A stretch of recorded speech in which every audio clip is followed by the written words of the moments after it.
राजधानी राजधानी। आज बरोज पीर तकरीबन 5:30 बजे के करीब में मुझे शफीक भाई, हमारे शफीक आरगन साहब रमजानपुर से रहते हैं ये और सोशल वर्कर है वहाँ पे, इन्होंने कॉल किया कि यार रमजानपुरा कुलसुम अशरफी मस्जिद के पास एक बंदे ने अपनी मकान के ऊपर फांसी लगा लिया, जिसकी उम्र तकरीबन 23 साल है। ये लूम चलाया करता था और कुलसुम अशरफी मस्जिद के सामने रहता था। इसका नाम है मोहम्मद शफीक अहमद, उम्र इसकी है तकरीबन 23 साल।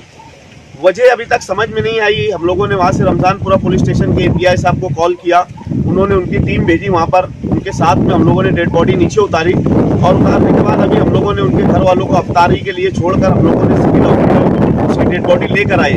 अभी इस हफ्ते का ये दूसरा केस है। एक शनिचर के रोज़ भी ये मामला हुआ था, लेकिन हम लोगों ने उसकी वीडियो वगैरह इसलिए वायरल नहीं की थी कि रमज़ान महीना चालू है और हो सकता कि इसको देखकर और कोई इस तरीके की हरकत कर ले, इसलिए हम लोगों ने वीडियो इसकी वायरल नहीं की थी। लेकिन एक ही दिन गुजरा, शनिचर के दिन ये मामला हुआ, एक ही दिन गुजरने के बाद आज पीर के दिन फिर एक आदमी ने, ये लड़के ने फांसी लगा लिया।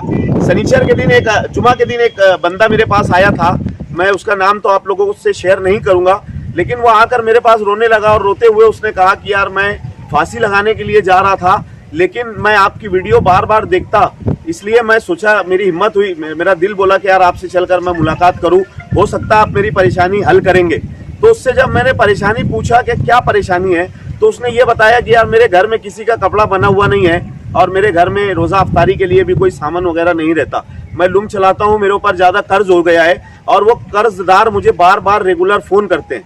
तो ये वजह उसने मुझे बताया। तो मैंने कर्जदार जो था उसको फ़ोन करके वक्त लिया और उसको बोला कि यार अगला जो मामला है, अल्लाह तेरा किसी के जरिए, हम लोगों ने उसकी मदद की, लेकिन अल्लाह तेरी इस तरीके से मदद कर देगा। तो ये मामला है। मैं ये चीज़ आप लोगों को इसलिए बता रहा हूँ, मालेगांव शहर वालों को, कि देखो ये हफ्ते का दूसरा केस है। एक बंदा जो है उसने इरादा बनाया था, लेकिन अल्लाह ने किसी वजह से उसके इरादे को कैंसिल कर दिया।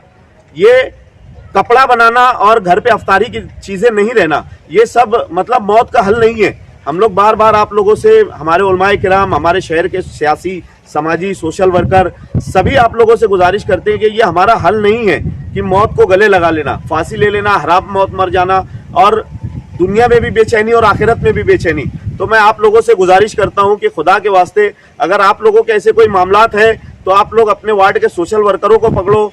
सोशल वर्कर आपकी मदद नहीं करते तो आपके महल्ले के लीडर को पकड़ो, कॉरपोरेटर को पकड़ो।